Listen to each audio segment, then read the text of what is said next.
Олуулагаас чөлөөлөгдөх. Олон хүн зөв гэвэл түүнийг л зөв гэж ганц хүний зөвийг дарж дарамтлах дарангуйллыг ардчиллийн дарангуйлал буюу олонхын дарангуйлал гэж нэрлэдэг. Тиймээс ардчлалд бас хязгаар бий. Олуулаа нийлээд нэгийгэ жийдэг жишээ олон бий.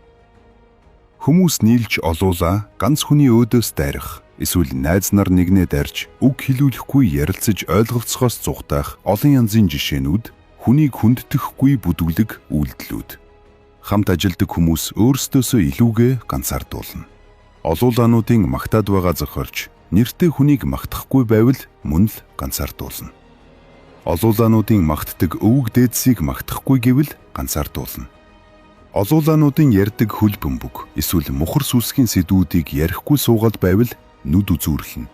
Эсвэл хялааж зэвүүрхсэн харцаар харж ганцаардуулна. Найзууд нийлж ганцаардуулна. Ээжүүд нийлж ганцаардуулна.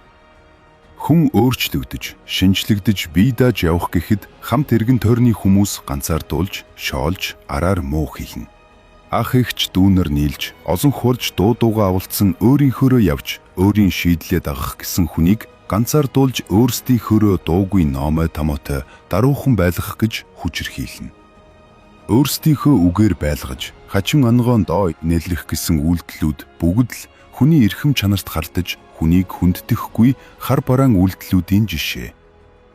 Олуулаа нийлж байгаад мэдлэгтэй болох гэсэн бие хүнийг үгүйсгэх нь хурцгар бэлдууч хүмүүсийн шинж тэмдэг. Өөрөөсөө илүү чадaltaй хүнд атаархаж, даамжирвал бүр хорсож шахан зайлуулах гэсэн л оролдлогууд. Хүний олон хүнээ иддэггүй гэдэгч хүний олон хүнээ балалдаг. Философч Молор Эрдэнэ. Эрх чөлөө эрхэм үг номын хэсгээс. Ном захиалах утасны дугаар 99 98 тэг 4